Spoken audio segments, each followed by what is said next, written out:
Welcome back to Let's Not Sugarcoat It. Season 3 is here and we're excited to dive into the core of communication, relationships, and leadership. We're your hosts, Bella and Lee, a husband and wife duo with a successful business helping couples and organizations get it together to play a bigger game and elevate their relationships and performance. We believe in keeping it real, so each week we'll bring you incredible guests, entrepreneurs sharing their authentic experiences, along with episodes featuring just the two of us tackling the tough topics. So, if you're ready to enhance your connections and sharpen your leadership skills, you're in the right place. Let's get started. Okay, welcome back to another episode of Let's Not Sugarcoat It. Today we have Danica and Carson Dutt in the house.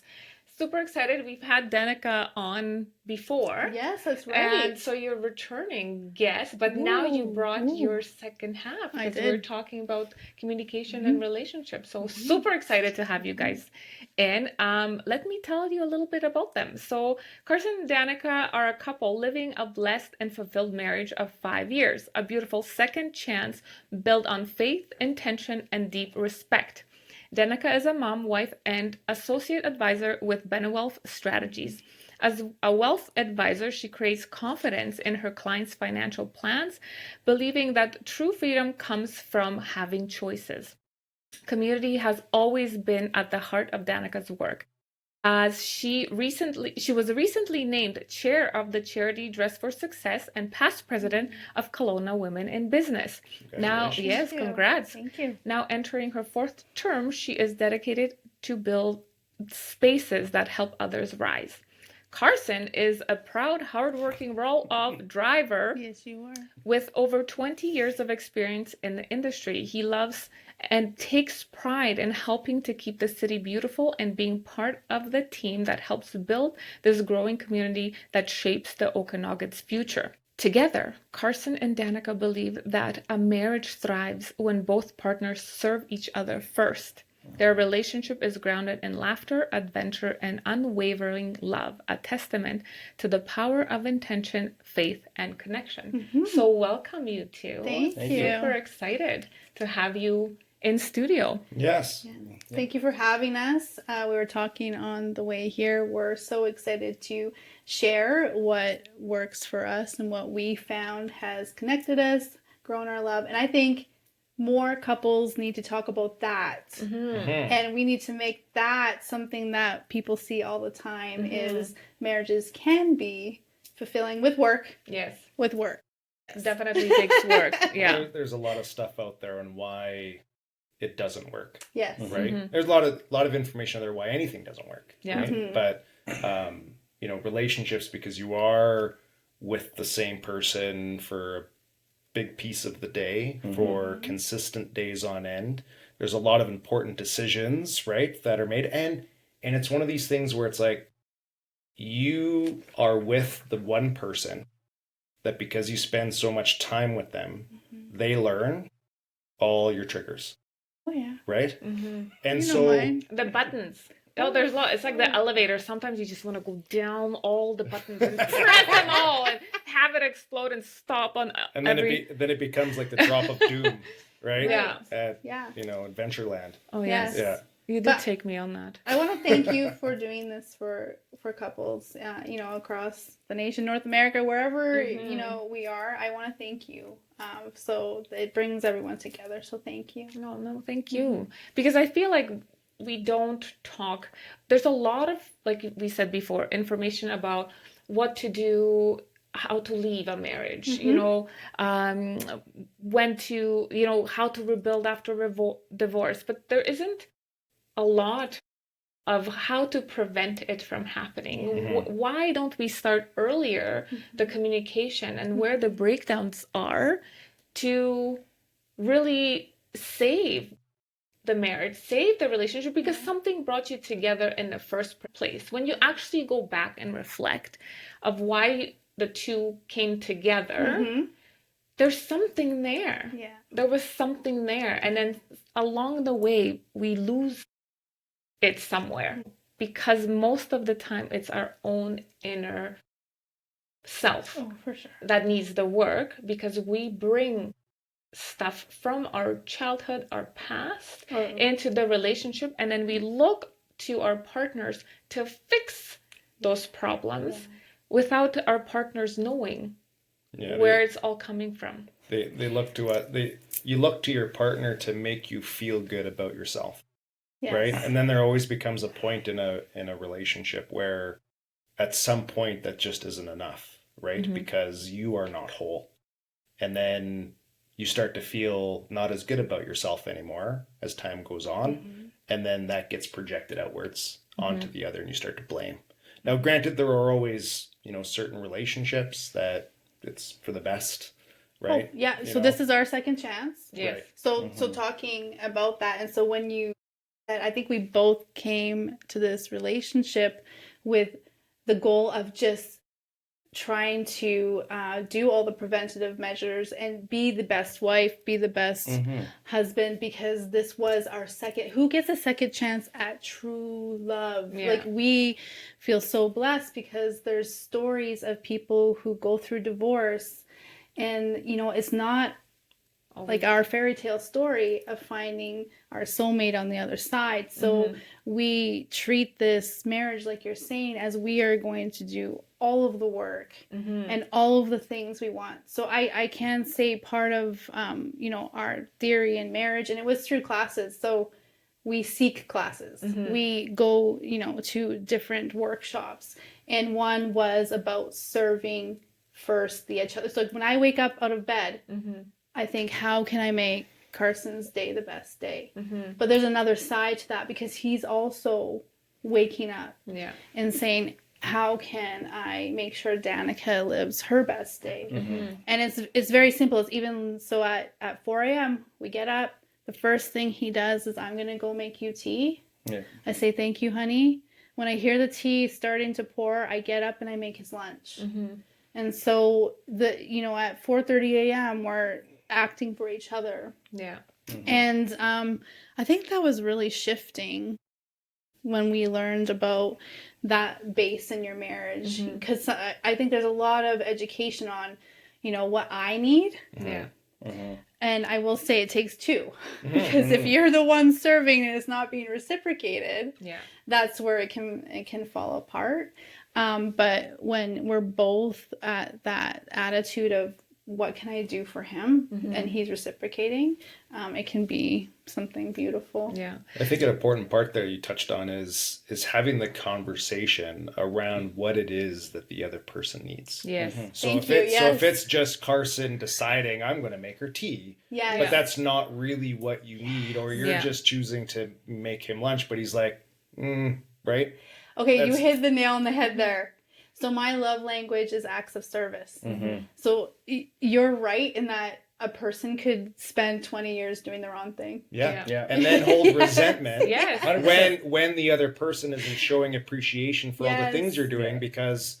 It's my biggest thing is I like to, I consider myself like a fix-it person, right? So there's been numerous times in our relationship where she'll tell me something that's going on, and either she just wants me to listen, but in my mind, I want to fix the problem and take care of it. So I'm sitting there going, okay, well, in my brain, she's telling me everything that's going on. I'm going, okay, how can I fix this? Yeah. I need to fix this because my wife's obviously upset. This is bothering her. I need to fix it. And it comes, so I start to think of how I can fix it. And I start talking to her how I'll do this and I'll do that. I'll do this. And it turns out, well, no, I just want you to listen. I don't want you to fix it. Yeah. I just want you to listen. And for me, that's I honestly sometimes find that difficult, because that's, I like to, if something's wrong, I like to fix it and take care of it. And now that's done. Move on to the next one, right? Yeah. And when it's hard to just listen and not fix the problem, but just be there to listen, it's hard for, well, maybe just me or men in general. Do you think it's a general with men and women in your work? Yeah, 1,000%, because men aren't usually going to be sharing their problems unless they're looking for help to fix it. Okay. Exactly. Right? And so if we're dealing with something that we don't feel needs fixing, why would you share it? We just keep it in the jar. Right. Yeah. Right? Just, or want to do it and fix it yourself. That's because right. There's maybe shame or something around Because if I share this with my partner, they may think I am less than because I don't want to show This is a good this point. is weakness, right? That- So yeah. that Yeah. is also like Yes. part of that conversation that we've been having in relationships. A lot of men don't want to share because they're seen as the provider, the protector, the fixer. Yes. And if they're needing of that, then who are they? Yeah. So there's a whole bunch of that that's tied to, I think, the identity, right, of most men. Yeah. Right. And how we're conditioned. And so it's same. Bella brings something up. Traditionally, it's always been, okay, what do I need to do to Right. like do it? And I've had to learn Yes. in those situations to ask the question, what do you need from me? Yeah. What do you want from me? Or, Yeah. or how do you want me to show up right now? Different variations that we use. Because otherwise there are times where if she's just expressing how she's feeling about I'm just venting. something, just That's venting. what it is. It's releasing Yes, I just pressure. want to vent, and then I'm trying to be like, well, maybe think of it this way, or And I'm like, use dude, this I don't perspective. want to. I just want to get it off my chest, and then I'll like just get it It's out. like a valve It release. is. It's fun. Having a safe. It is. It's like I'd rather release it here with you than on somebody else, Yeah. right? Because and I don't need the coaching and this and that. Like Yes. there's sometimes Yes. yes, but like that whole fixing thing. Well, what if this? It's like, dude. Let me just vent because now you're now annoying me because now you're trying to fix me, but it's still inside me. Because Because they're our partner in life, so our Yeah. safe place to just like Yes. you're right. This Yeah. is probably the only place we Yes. can. We can't. We shouldn't really do that professionally, but we can do it with our partner. Yeah. Yeah, there's Yeah. usually some type of like container, right? Yeah. Where it's Yes. a safe space. Yeah. But now the other end of that, we have found Yeah. that it also can't be one way. So Yes. so that the man in the relationship, Mm-hmm. as unnatural as it can feel, we need to be able to be in a place where even though this isn't a situation that I need fixed. But it's something that's on my mind. Maybe it's something that I'm upset about or I'm frustrated about, or you know what, maybe it's a situation that I'm feeling some shame around.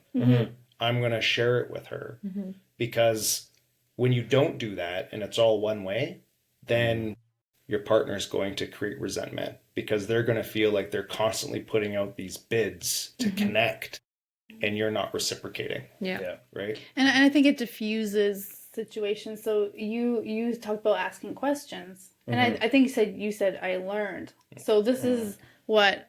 Okay, I've had to learn all of this. It's nothing that I came to the marriage knowing. No.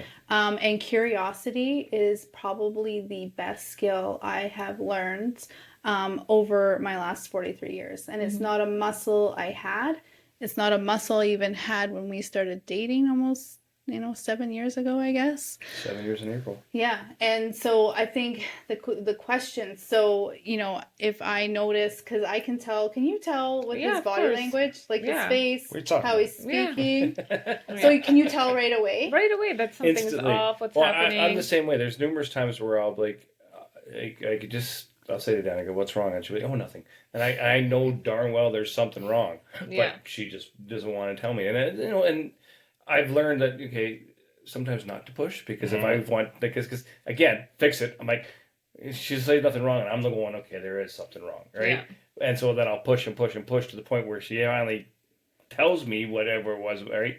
But that's not what she didn't want to tell me, Yeah. right? I think it's not that she didn't want to tell you. I think she just didn't want to tell you at that particular moment because when you're in that's it, sorry, and you're correct. You're right. correct on that one. So because that happens too. He asked me, and let's say I'm triggered by something. So then I'm exploring. Is it actually about him?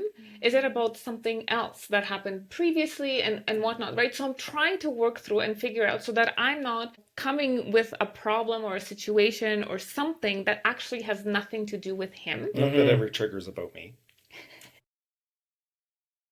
More so than not. Boy, No. That's a whole other podcast. Yeah, right? 100%. But it You're right. And is. sometimes in our professional lives, we need to hold it together. So Yeah.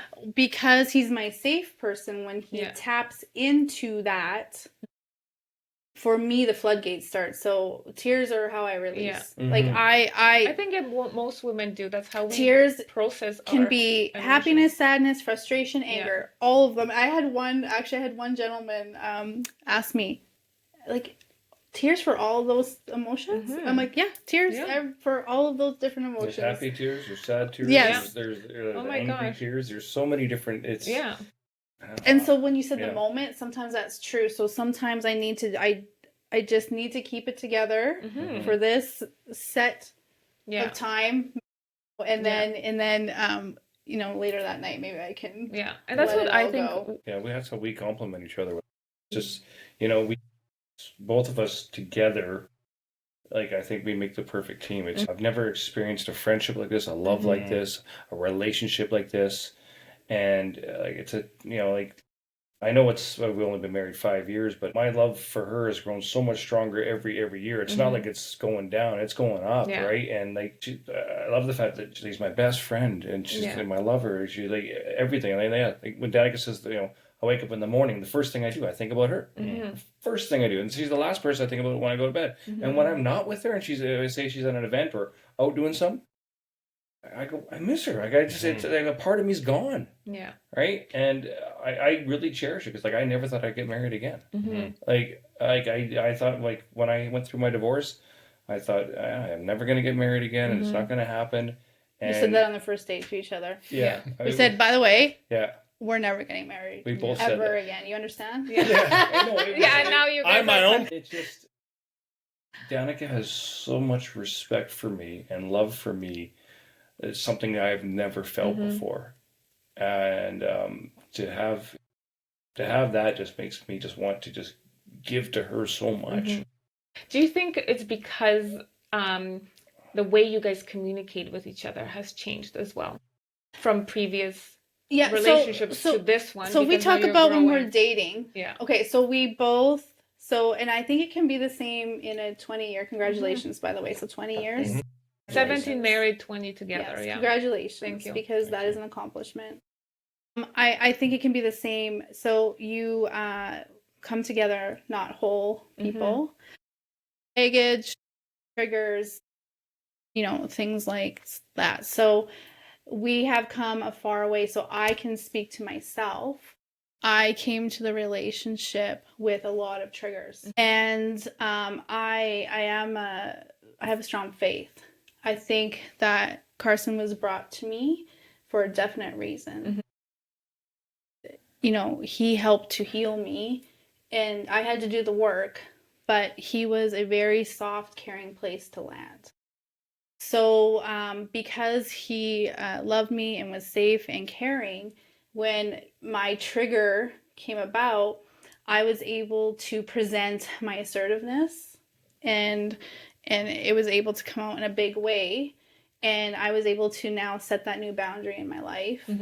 And he just took it. No, but you showed the love back too. It's not like you Yeah. just like. It's not like I. You know. It's.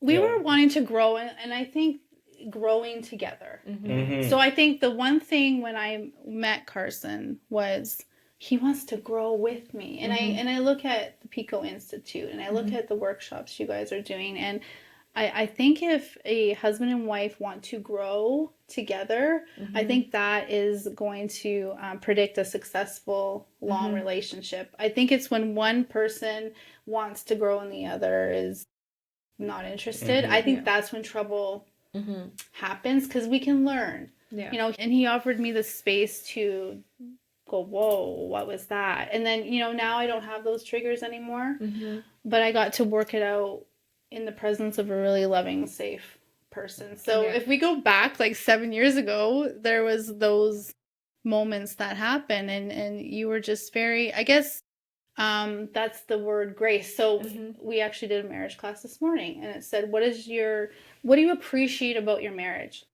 And so I think it's these daily activities, intentionally, like even coming here, we get to talk about our marriage, or going to a class, it sets a time and an activity that you get to talk about your marriage, celebrate it, discuss it, learn about what you have to work on, and not everyday life provides those moments. Yeah. So I was thankful for the grace. Like grace for days. Grace like every day, grace. And on the way here, he said he was thankful for the love and support. So yeah, I think grace in a marriage for me is huge. And Respect for one another. yeah. That's one thing that we, like Danica respects me, I respect her. There's no, okay, this person's the breadwinner, that person's the, or that one, this is the one who wears the pants out. It's equal. Well, it's a team. Danica said that in her wedding, when we got married, in her wedding vows. Before us, she wasn't used to the word team. And I told her right from the beginning we were a team. And so that, I remember you saying... So it's so funny. So Carson was excited to get into the self-development and learning. You so naturally came not knowing what he was doing, but he had to do a lot of repetition. I think it would take about 12 months. And he had to say things like, we're a team. You're beautiful. You're a good mother. Like, you probably had to repeat for about 12 months. Oh, I did that all the time. And now I'm like, I'm beautiful. I am the best. Like, now, like, he's created a bit of a monster. But, but it was repetition. It was repetition. You do the same to me, though. Like, you do. Yeah. Because how many times have I told, like, when we first started, that I felt worthless, that I felt like I wasn't a good, like, I wasn't a good father, like, I wasn't a good person, right? And you built me up. So, like, God brought us together, I think. It's not a mistake. It's not a mistake. I love that you guys are saying the word team, because we've all, like, what we teach the couples and in our workshop is, you guys, when you come to a situation, let's say there's conflict, when you come with that knowledge or that word team, knowing that you're playing to win together, that you're not on opposite teams, or you're not playing against each other, that's when you start winning together and looking at the problem and being, like you say, always be hard on the problem, not the person. It's like, oh, I like that. Soft on the Say person. that again. Yeah. Hard on the problem, soft on the person. Ooh, that's a good one. Right? Yeah. So when you come in and you're like, okay, this is the problem, this is our tension, how do we work it so that we're both winning? Because a lot of conversation go, I'm winning, you're losing. And that's not a team. That's not a marriage. That's not a relationship. No, Why I would agree. you want your partner to lose? Yeah. Right? We want to come to an agreement so both of us feel seen and heard, and like we are on the same team, playing on the same court for the same vision, mission, whatever, right? The collective. That's one thing about it. We've always been open about our relationship, or we've been honest about our relationship. So, like, if something's bugging me or something's bugging Danica, I'll just tell her straight out, like, hey, this is bothering me, or that's why. I don't hold it in and resent for years and years and years. I've always been an open book that way. Sometimes it's not good necessarily, but it's sometimes in a relationship like ours, it is good, right? And Danica's the same way. Right? Sometimes talking is just not even necessary. Yeah. Sometimes it's just holding each other. Oh, you just did a reel on that. Yeah. Right? Yeah. Come home from your day, instead of complaining and upset about the day and bitching about this and complaining about that, just come in and just hug each other. Yeah. Because I've noticed myself, when I come home and say I've had a bad day, or if Danica's had a rough day, we just hug each other, and it all just melts away. The Disney rule. Yeah. You heard about that? No. So, I mean, I haven't fact checked this, but what I've heard is that the rule at Disney is those that are dressed up as the characters, is that when they're hugging a child, the child comes to hug them, the Disney rule is that they're not allowed to be the first ones to let go. The child has to choose when to let go, so that they don't feel like there's a limited time. So if that child needs a longer hug, they're there to stay until that child feels like they've been seen and or like that feeling. Because and same because with, there is like a science, like a psychology to the duration of a hug, right? And I can't or a remember kiss too. right. There's like an amount of seconds, and once you cross over, like I think for a hug it might be like 20 20 seconds. seconds. Yeah. And so you can feel it once you get beyond that 20 seconds. Don't try to count it. And you'll your nervous system starts to come down, right? You feel a bit more relaxed, where we're always caught up in our state of human doingness. We forget about the fact that we're human beings and we don't live in the moment. So it's like, okay, hug, okay, right? What's next? Yeah. We're constantly moving into the next moment versus just embracing. Our children actually started doing that when there's tension in the house, and let's say I'm upset with one of the twins, the other one she started coming and she's like, okay, mommy. And then she's like, stand up, and I'll stand up and she'll give me a hug. And it totally disarms. It does. And you can feel it. So we're doing that with our kids to give them that tool that even when your wife is raging, all she needs is a hug. Sometimes do not walk away. Lean into the discomfort, because sometimes it's not even about you. It's about something that happened. And when you give her that safe space, she will learn that you are not there to add to the problem, but be that safe landing. I agree. So before we were married and we lived apart, arguments could go crazy when we were in separate houses. But the minute, so I think he even just started just coming over, because the minute his presence was in my presence and he hugged me, the fight was done. Yeah. So I agree in that if we're hugging, we can't fight. But if you put space, it's like very that same interesting. rule where, like when we go to bed, we cuddle most of the night, right? It's not like, okay, you're on that side, I'm on this side, we don't touch, right? I can't sleep that way, right? I have to hold Danica. Well, we can be. Some people just can't. Some people get so hot, but you know what? I'm happy we can. No, I'm happy we can. So I know I heard something on a podcast. If you have a king bed, your marriage is not gonna last. Right. You need the queen because cuddle. However, so we are cuddlers too. I never used to be, but we became. But when I'm having a hot flash, people, and I'm sweating puddles, do not come near me, right? So it's nice to have the king bed, because then I can roll out of my sweat puddle and into the middle, into his space, and let this side dry. You know what I mean? So get the king bed, and there's room to move around for the perimenopausal state of king bed will save a marriage. It goes back to where you place your focus. So if you put your focus on, going back to how we started this conversation, around the amount of information that's out there that will support why a marriage or a relationship won't work. Well, if everything is, king bed won't work because, how will it work? Right? It's just a very simple example of, same thing about, we're even talking about like arguments. I used to have a firm belief that conflict in a relationship was not good. Right, okay. Right, conflict was bad because what I grew up with was typically bad type of conflict. And so I was like, a healthy relationship means, no arguments, no raised tone, nothing like that. And the reality is that's not true, right? Is that there is a level of conflict that is healthy. And when you are working through a difference of opinion, right, different idea, whatever it might be, it actually gives the relationship depth, right? For sure. Where if you're not having those difficult conversations, so let's just exchange conflict now for just like uncomfortable dialogue. If you're not having those and you're not leaning in, then not only you're not learning about each other, you're not learning about yourself even, right? Everything is just staying surface level, and you're in a state of avoiding constantly. Because when you're living with another person, when you're in a relationship, there will always be things that you don't agree on.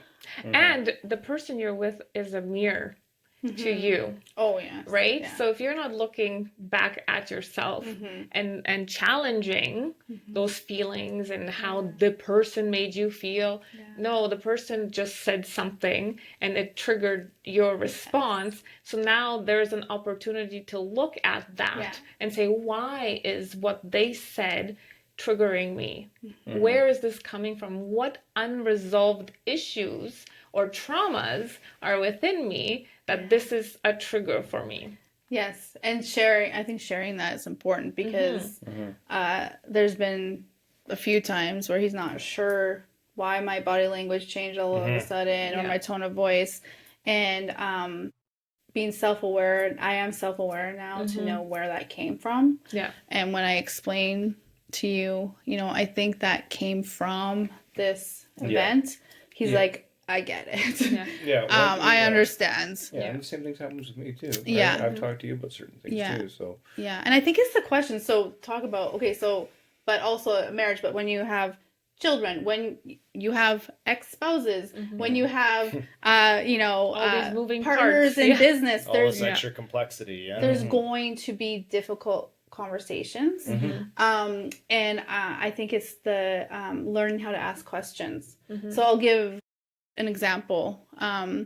There was something that happened with one of the children at home, and you were really tense. And this is a few years ago, so you may not remember. And so inside, I have, this comes in a blended family. He has to work with a very protective mother in a blended family situation, and God bless him. And it's not easy role.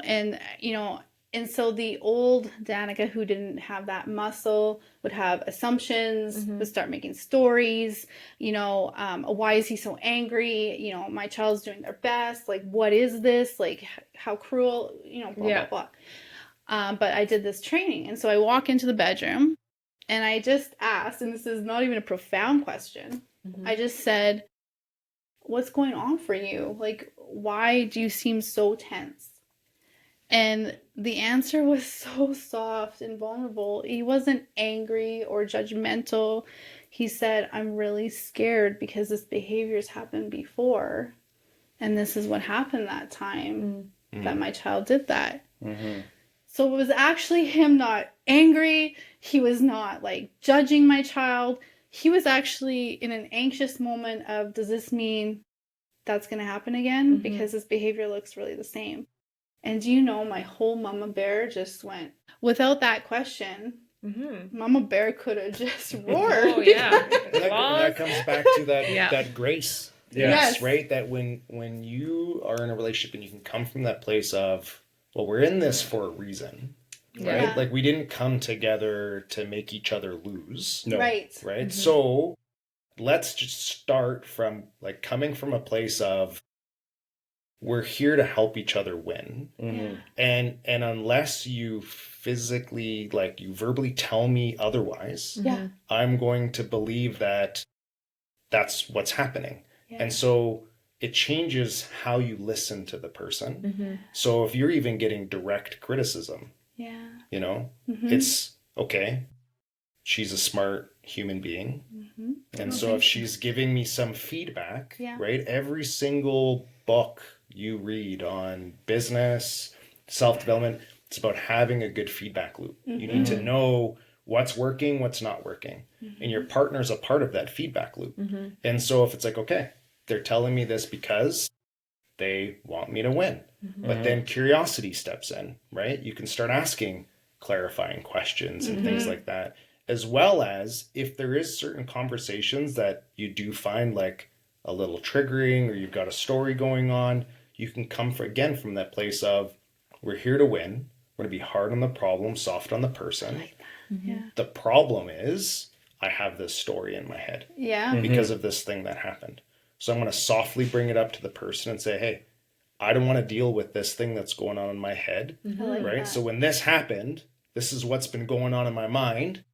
And then give your partner the opportunity to be like, no, that's totally not. What are you talking about? Like, like sometimes it's a shock. Like sometimes when when we were rebuilding everything, the way we started communicating, like the stories that he would have. But we found out that he's super hypersensitive to tone and body language because of his childhood. So even if it wasn't about him, and I would do a facial expression or quick response, it would trigger him and be like, something is wrong. I'm doing something wrong. She's mad. She's this. I never knew that before. Yeah. Never. And that's I where totally hear you. I'm classic for beating myself up for things like that, right?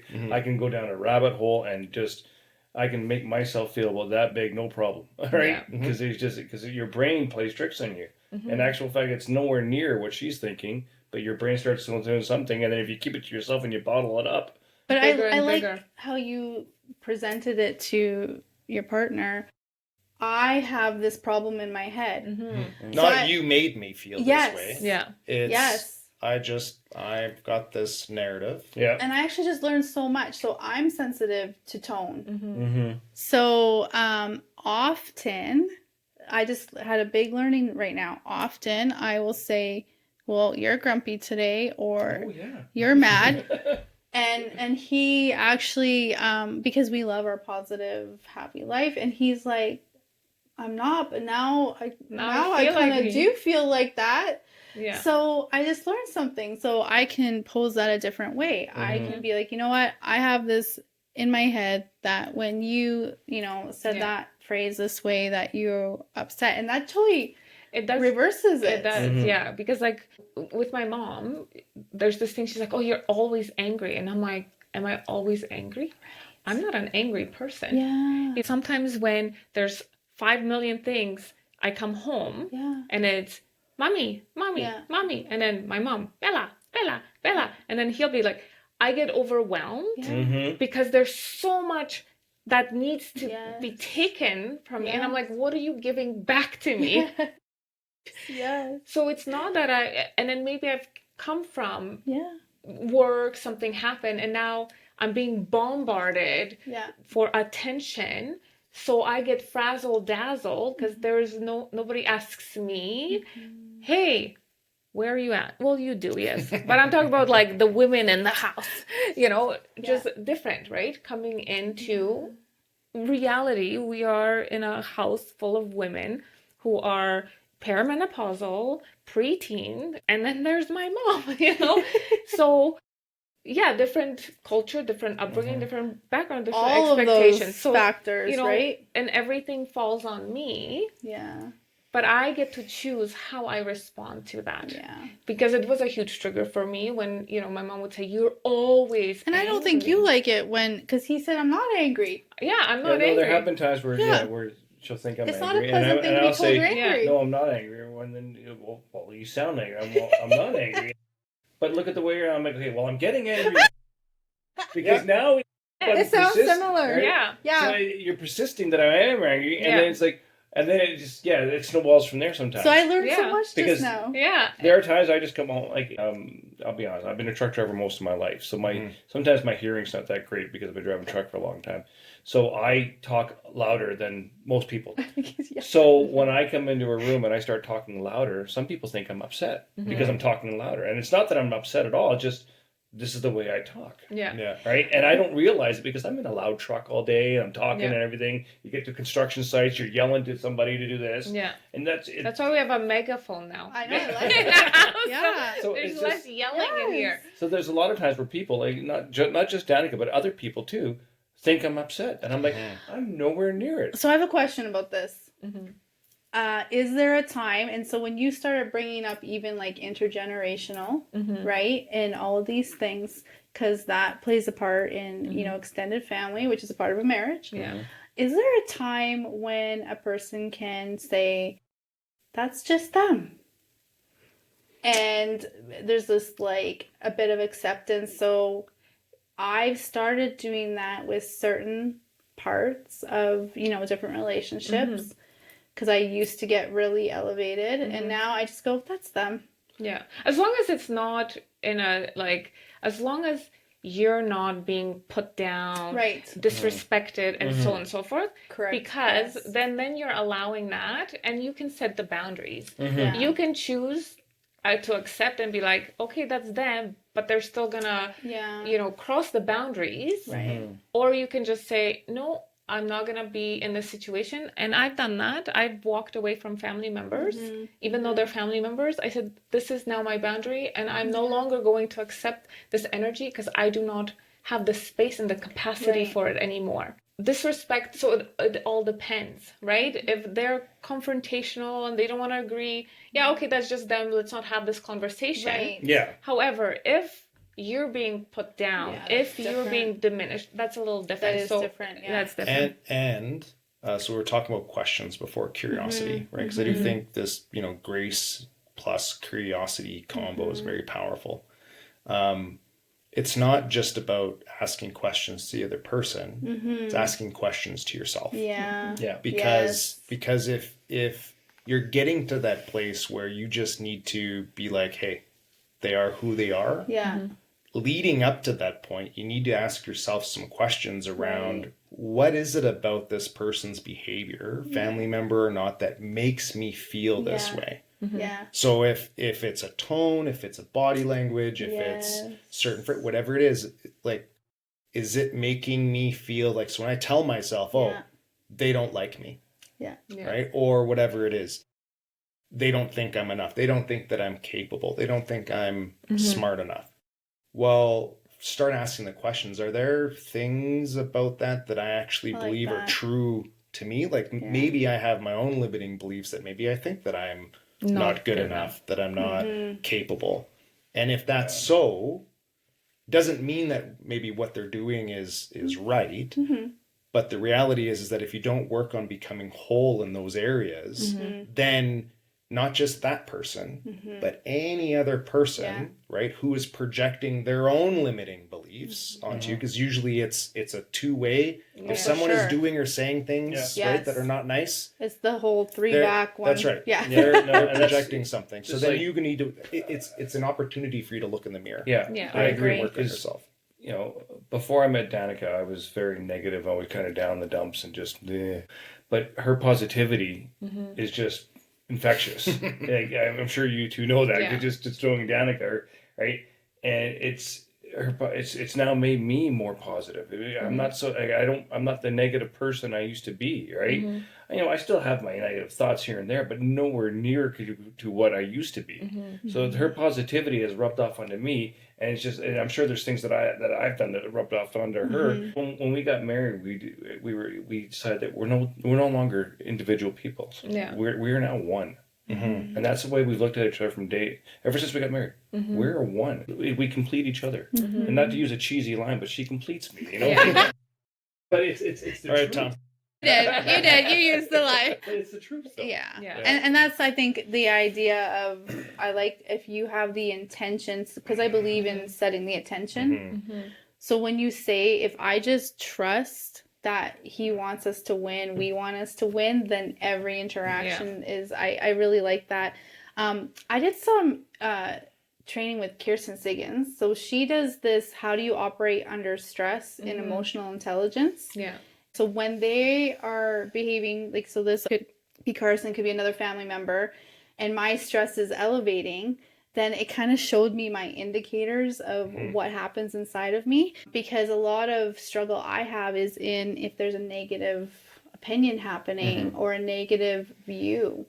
And I found out in this training, when I am under stress, I go shoot to positive. So what happens for me is, this is going to work. We are living a wonderful life, and I don't even recognize any of the bad that is going on.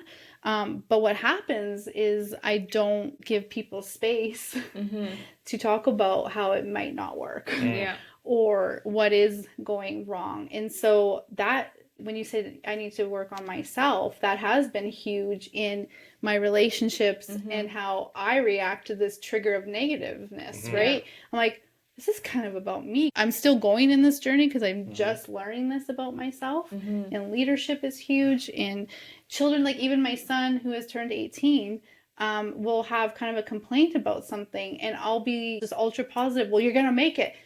And he's like, Mom, I just need you to hear that this kind of sucked. Yeah.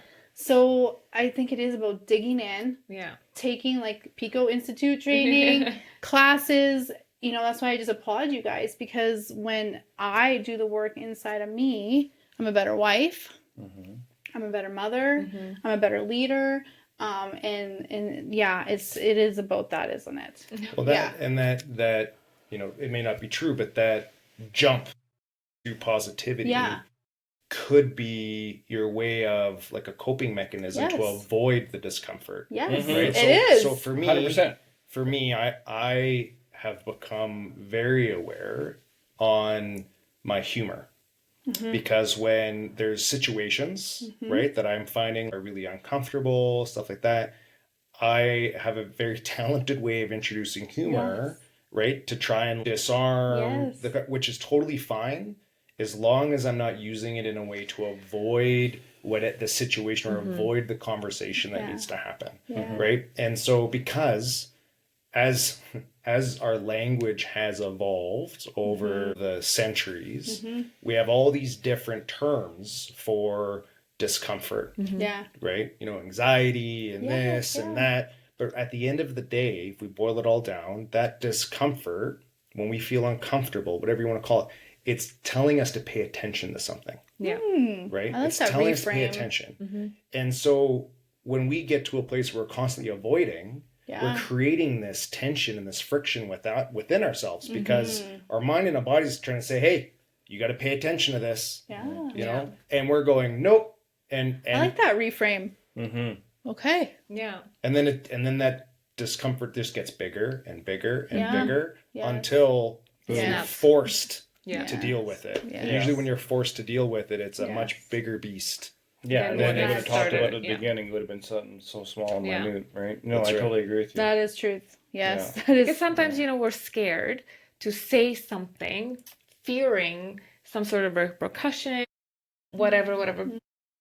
Because we create a story within our minds much bigger than what it actually is going to be. Making Because a I don't mountain out know, of a have you ever molehill. like come into a conversation where you're like, oh my gosh, this is going to be the worst thing. Yes. I'm just so scared to do it. And then I say it, and then it's like, wah, wah, wah. I'm like, really? I literally gave myself anxiety for the last week building up to this. But if I just came out and just leaned into it and dealt with it, but that comes with communication in a safe space with your partner to be able to be like, okay, this is our journey. We need to learn how to be each other's safe space so I can come to you with difficult conversations. So that's a huge point. Yeah.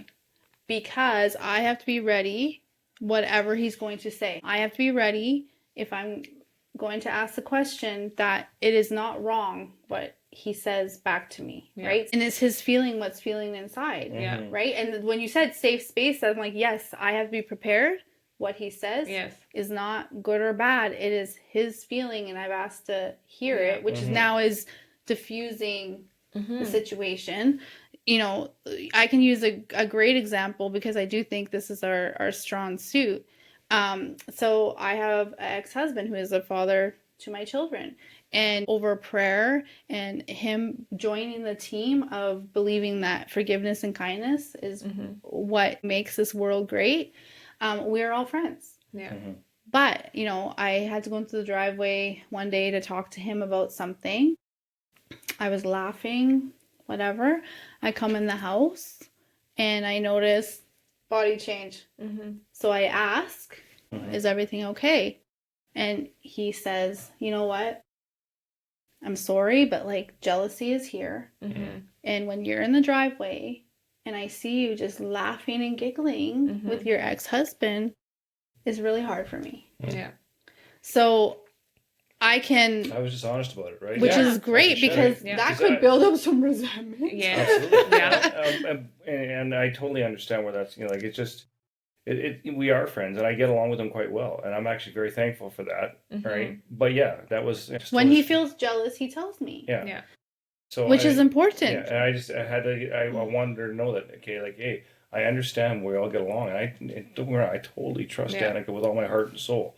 Right. It's a natural and I know feeling. that, you know, but it's just, to see that firsthand, it was just like, oh, well, what the hell? Yeah. What's going on here? Yeah. You know, like that's your ex. Why are you laughing and giggling with your ex? Yeah. Like, Yeah. why?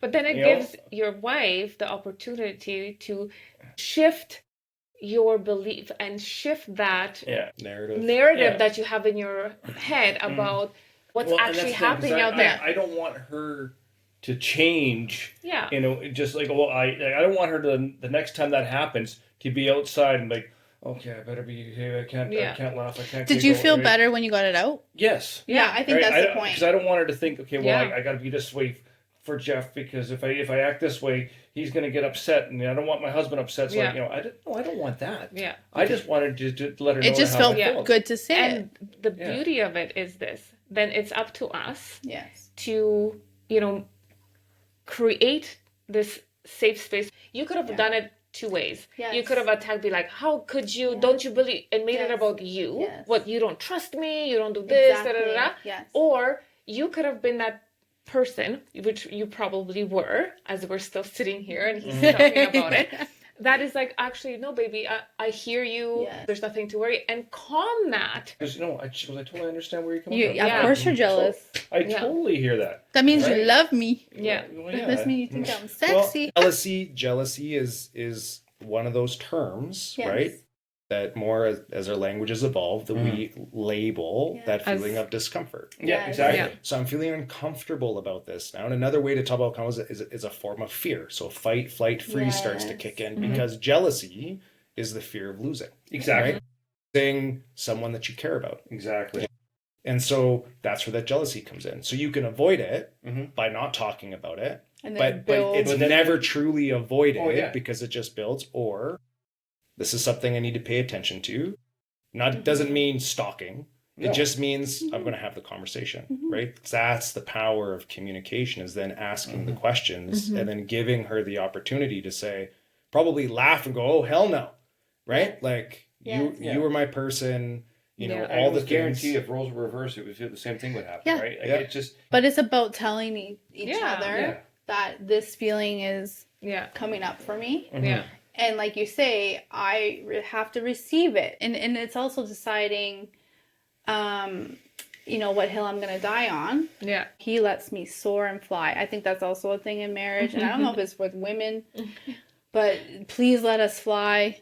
Because if you keep us, I don't know, I read a book once, Women Who Run with Wolves. If you gauge us, we get a little crazy. So Carson lets me fly. And I really get the freedom of fulfilling all of my stuff. There was one thing I did, and he told me before I went, he's like, I'm not really comfortable with you doing that. Mm-hmm. And Yeah. I am doing this. Yeah. So went and did it, enjoyed it, came home, and body What was it? language as well. We'll leave that private, Yeah. but body language. And he said, I really did not like that you were partaking in that, and I'm okay, I know really, what it is now. I'm really not comfortable with this. okay, it took me a while to remember. He's like, where's she going? No, I remember what it is now. And that was the first time that Carson had ever Mm-hmm. taken such a stance Yeah. on something. And I could have done two things with that. I could have been, I'm going to do what I want when I want. But in knowing this man just lets me fly and do whatever It's happy wife, happy life, right? Yeah. But you're willing to actually lean into the conversations, into the growth and the And so development, I- because yeah. as a couple, as human beings, we're always growing. Yes. If you're not growing, You're dying. you're dying. Yes. So every 3-5 years, we all go through a massive kind of rebirth. We may not know it, but big shifts. First it's school, marriage, house, kids. Da, da, da, da. We don't notice these changes and how we change as human beings because we're so distracted with all these milestones Yes. based on societal construct. But then when we reach a certain level where all of that is kind of done, we've done it, then you start looking, it's like, oh my gosh, how did we get here? Yeah. And one person tends to grow faster than the other. And that's when the breakdown starts to happen 100%, yeah. because we didn't keep the conversation going for years of like the chaos and the distractions. Yeah. Right? And so in that moment, I decided to, you know what? He gives me so much grace. He's never taken a stance like this. Yeah. I'm not gonna go do that again. Yeah. Right? But he had the conversation with me. Yeah. Instead of I go every week. Yeah. And he sits at home pissed off. Yeah. Yeah. Well, that was Right. the conversation. Like, I think it too. It's like core values, right? Like for us, when we first got together, I'm like, I will not be with a man who goes to the strippers. Yeah. End of story. You set that boundary. I set that boundary. Yeah. If that's what you want, if that's what you desire, then go be with someone that lets you do that. And I'm not gonna stop you, but you're just not gonna be with me. But you were because upfront. I was upfront, right? Like I'm sorry, but I don't do that. I don't find that it helps my marriage or my relationship going and looking at the men Yes. naked, Yes. right? Yes. And societally, it's accepted that that's men do that, and I'm just like, for me, Yeah. I don't. I'm not controlling you. That is just my core So this is value. So 20 years ago, did you put that boundary? Yeah. I celebrate you. Yeah. So is this the camera? So that is the one thing I think that also has been the success. So I'm going to talk to the women because I can only know the lived experience of a woman. Set the boundaries from day one, and you will have the most beautiful relationship. That was something I did not do until I was 35 years old. Yeah. So I celebrate that you did that. And these everything we're talking about right now, we call what so conversations. What so? Because when you take away all the meaning making, when you take away the right wrong, when you take away the agree disagree, all of that stuff, it's just what so, without any meaning making. So when someone says, you know, I don't like when you go do that, like Bella's saying, I'm setting a boundary, she's not making me wrong for it. Right. Thank you. It's just, you're right. It's just what so. I'm not stopping you from doing it, but if you want to be in this relationship, that's not okay with me. That's a boundary. And then it gives me the opportunity to go, okay, you know, what's more important? This relationship or going to the strippers? See, you just do. So Carson does things just naturally in a compassionate manner. So you're right, because in previous experience of my life, there would have been name calling, accusations. I would have been a bad. You're right. Yeah. And you just naturally, I don't know how you just know how to do that, but you do. I don't know, but you're building me up pretty good here. Keep it going. Yeah. You're right though, because some people make it you're a bad person if you go do that. Yeah. But it's not about that. Yeah. It's not about them. It's about like you. Like that's the thing. That's just a boundary I have. I have this boundary. That's correct. I have other boundaries. He has other boundaries. Yeah. And I know people are like, oh, that's controlling. Actually, it's not, because not. he has the choice. I'm not forcing him. He has the choice. This is what I don't like. This is what is not acceptable. Yeah, for Take sure. it or leave it. I will not be mad. I will not make you wrong. It's just we won't be together. And you said it from day one. Yes. Which, you know what? Yeah. That is so great, because you didn't walk into a lie that way. Yeah. You know, you knew early on. Yeah. This was the boundary. Yeah. There was no. Yeah. There was no There's like. no Guess what? guessing. Or Unless we go together. unless we go together in Vegas, yeah, no problem. Then yes, and I'm getting the lap dance. But it is. So there's a caveat. Just because I said it at the beginning doesn't mean I can't change my mind later. I like that too, Bella. Right? We get to change our mind. You can. And you know, as your relationship grows and our experiences grow, we will do things that feel right or icky, right? You're right. So then you should be able to talk to your partner and say, hey, that actually felt a bit ick. And I don't think I'm okay with that anymore. Maybe I was, I didn't notice it. But right now, in this stage of my life, it actually feels ick. And I don't like That's that. a huge point. Right? And I do like that we have room to change, and we are. I mean, you guys, Yes. 20 years, there's Yeah. going to be change. Yeah, Oh my and gosh, it yes. doesn't mean that it. I think a lot of the times, again, only can speak from the male perspective, Yeah. but because we're very much fixers, Yeah. a lot of the times when something that can be brought up, Mm-hmm.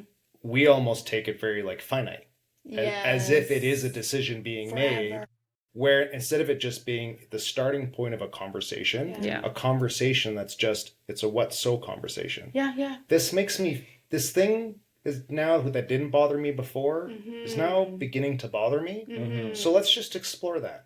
Let's just Why? start talking about like why, what does it mean, right? And maybe it's a 20-minute conversation. Maybe Yeah. it's on the drive to the grocery. Maybe it takes a couple weeks where you keep coming back into your top Yeah. before something is decided and acted upon, right? So these what so conversations can be big things about boundaries, right? And exploring what those are or are not. But they can be small things too, going back to the conversation about creating a safe space.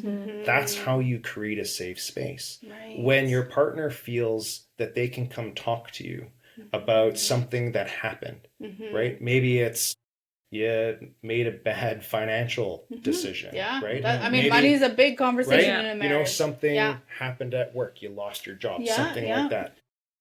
To be able to come to your partner to talk about those uncomfortable things in a what so environment means you're free from being labeled as you did something wrong Yeah. or I Horrible. disagree, Yeah. right? Again, and that doesn't change that there's some responsibility that needs For to sure. happen Yeah. there, Yeah. right? Like Yeah, there's yeah. some action, we need to deal with the problem. That's being hard on the problem. Yeah. But soft on the person is having those what so conversations. We're going to avoid, doesn't mean the labels aren't going to come. We're probably going to, Well, yeah. especially at Yeah. the beginning when you don't have that muscle, Yeah. you're going to think those things.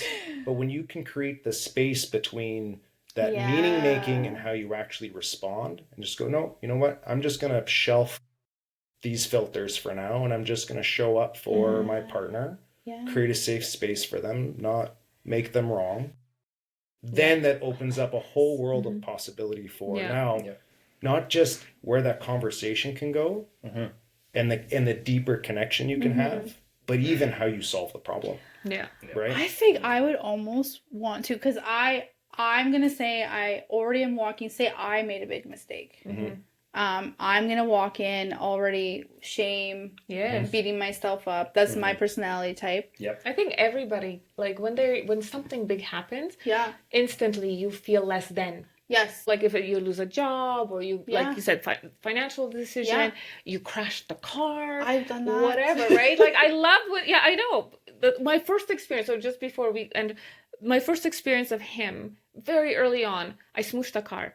Ended up being like the whole front was gone, my mirror blew off, and I called him. And I was bracing myself for like, what the heck? Yeah, da, da, da, yeah. because that was from my previous Yes. experience, you know, making me wrong for it. What he did, he came in, the first thing he said, "Baby, are you okay? Aw. It's just a car."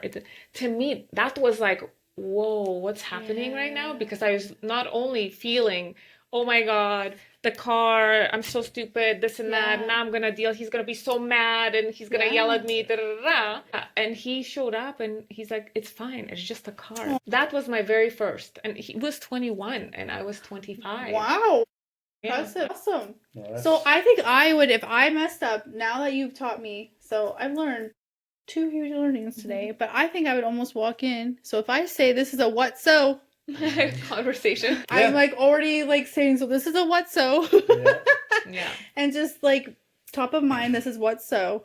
And yeah, I think that's a great tool that marriages could use just to take away the blaming, the yeah. Yeah.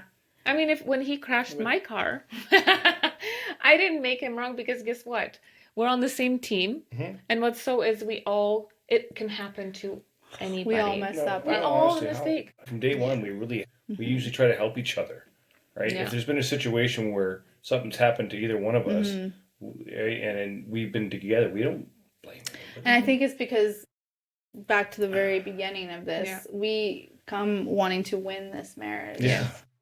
because of the reference point of previous relationships. Yes, and on both we sides. want to win here, and Yeah. and we know what doesn't Doesn't work, work. and we Yeah. know what works. Yeah. Right. And that's the beauty is like when you're coming into a new relationship,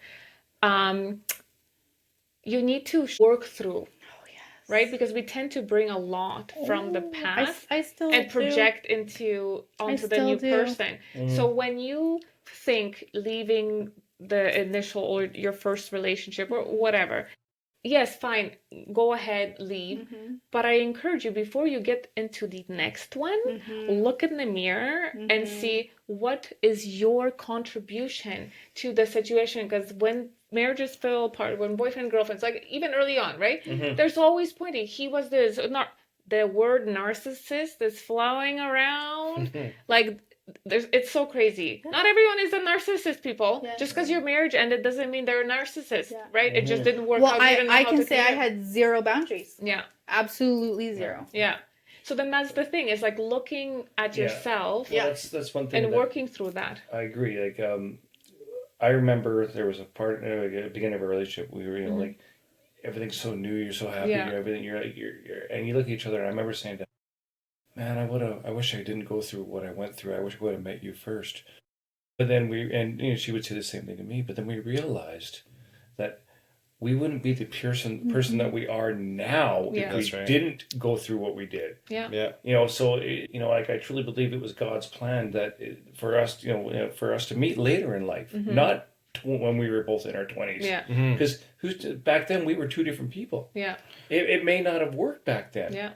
But to go through and then meet where we did in life, Yeah. it has changed everything to us to respect each other, to love each other, to be there for each other because we're two different people. Unfortunately, a lot of the catalysts for our own growth and development come through something bad happening. Yeah. Right? That's That true. the breakdown has to happen in order for the breakthrough to occur. Yeah. And so when you talked earlier about you not being a very positive person, generally speaking, previously, and like now you're like, oh, so much of Danica's wrote. I'm sure it didn't just occur through osmosis. Yeah. Just from, proximity helps, right? For sure, right? The people that you surround yourself with.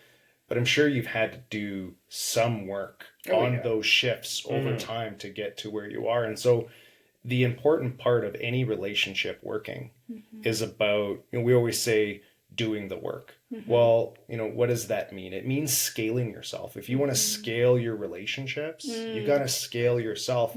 And both men and women can avoid doing, but more men avoid doing like the work because it comes across as like, well, it's like the problem is me, right? And so I need to be fixed. Yeah. And the reality is, you can look at it both ways. Like, yeah, the problem is you, right? No, I agree. And the problem is the other person as well, because we all bring both the best parts of ourselves and the worst to a relationship. The And so worst. what makes a relationship amazing, everybody wants to have an amazing relationship, is not finding that person that's fully healed and there's no bad Right. parts of them, right? Right. And it's like, and they're going to make me better, right? Yeah. No, it's two people that are committed to not just each other, but to yourself Yes. on working on those bad parts, Yeah. right? Or whatever terminology. you wanna use. 100%. And you can't go looking for someone to fix you. You need to fix yourself. Because if Yeah. you're constantly looking for a partner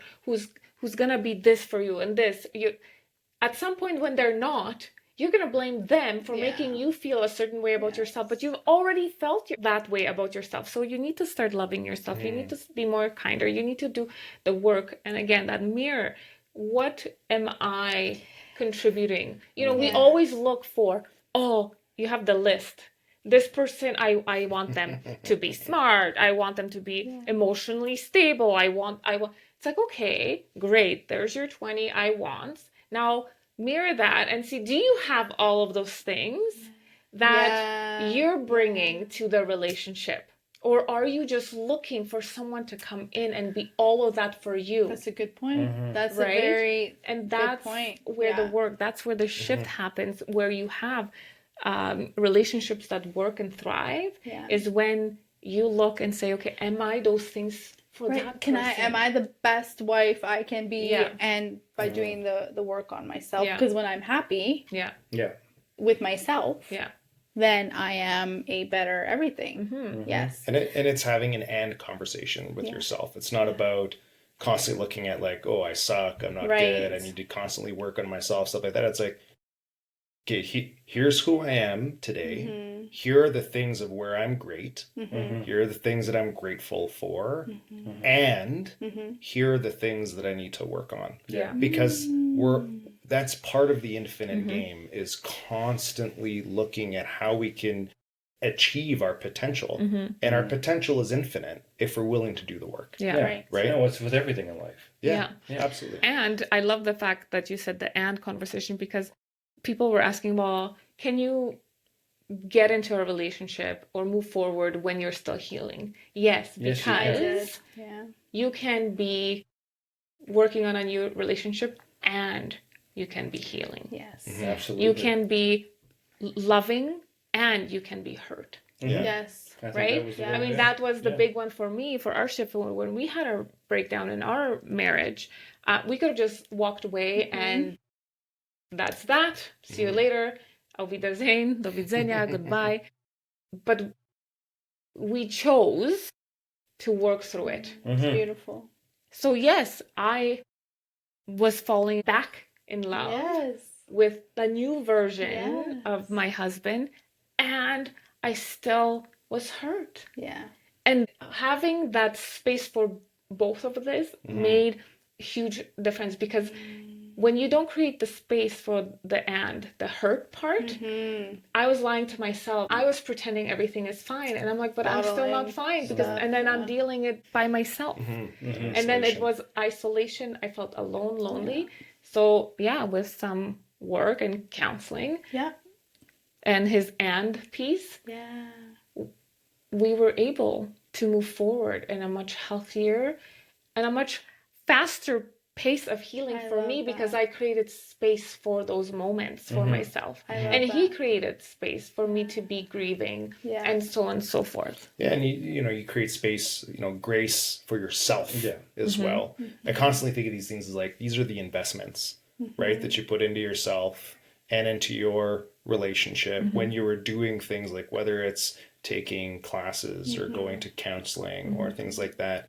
Usually we wait until a point where it's like something is broken and it needs to be fixed. Where it should be thought of as an investment, right, into things, so that that resentment doesn't build, right? And when, not if, when things get to a breaking point, doesn't mean it necessarily means it has to break. Sometimes it does.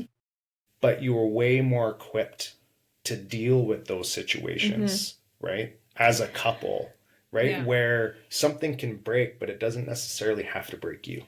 So I love it. So one thing I was thinking of, and what we've been talking about a lot, is also surrounding yourself with couples who want to learn and grow and have the most incredible marriage ever. And that marriage can be all the things we work towards and want it to be. And I think, making a narrative and surrounding yourself with couples like that. So at the class that we go to, there's actually, from 75 years old all the way to, I'll say the youngest, probably 40. And it's interesting because you say when. And it is beautiful to surround ourselves with these people who still at 75 are working on their marriage. But it gives me a little light into what breaks a marriage at 75. What breaks a marriage at 60. What breaks a marriage at 40. And when we're all intergenerationally a group of people who just want to pour into our marriages, because it was created to be the most beautiful relationship on this earth.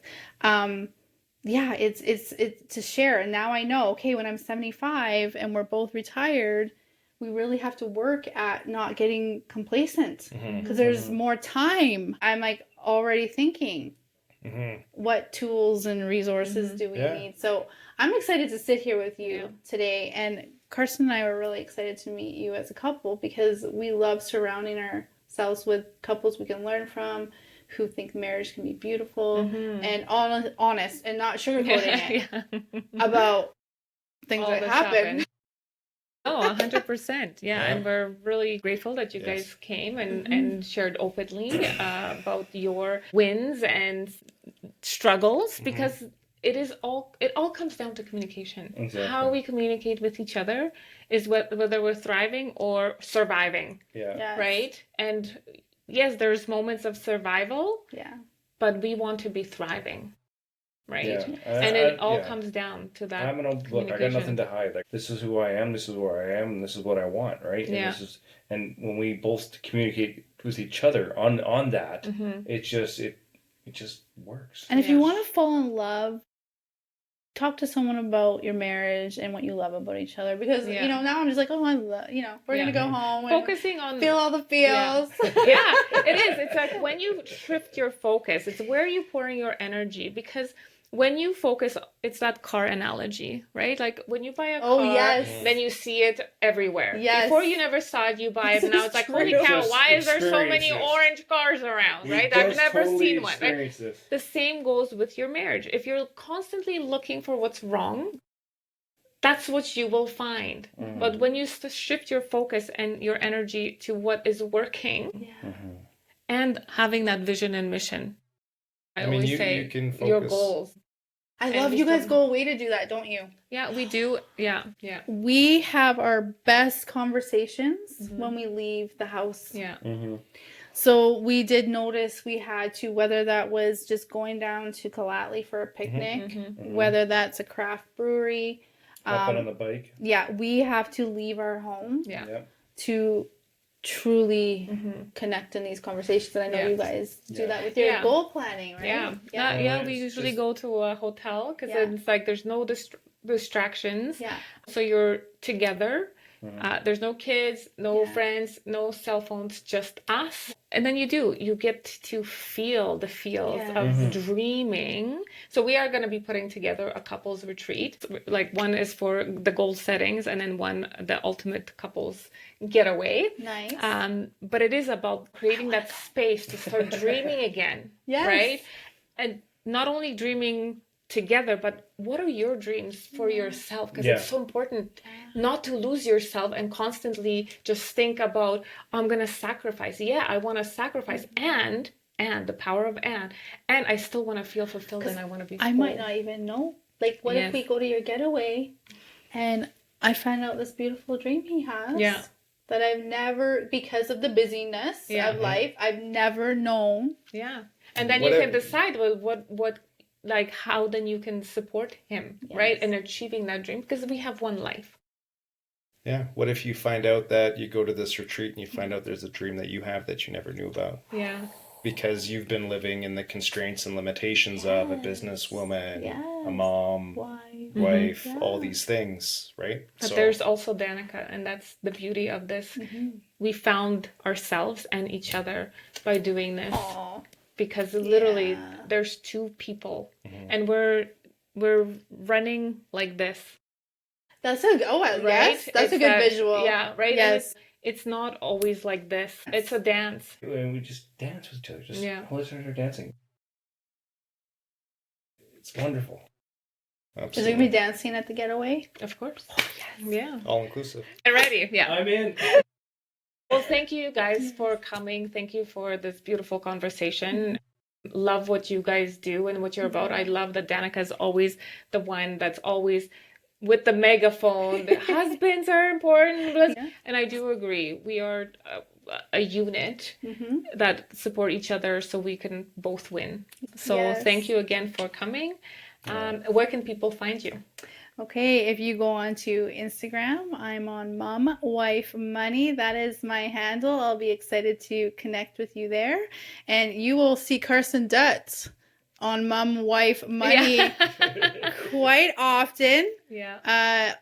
I would say Facebook, Carson Dutt. If you want to reach out, Carson has reached many men. I think, thank you, Lee, for what you're doing. So I'm going to invite any man that watched this and has some questions for Carson or for Lee to reach out and ask those questions. And I think these are two men that would be more than happy to share some answers or insights, or even, hey, maybe a coffee or something like that with you. Yeah. Absolutely. Okay, well, Awesome. till next time. Till next time. Bye. We hope you enjoyed today's episode and gained valuable insights to elevate your life and business.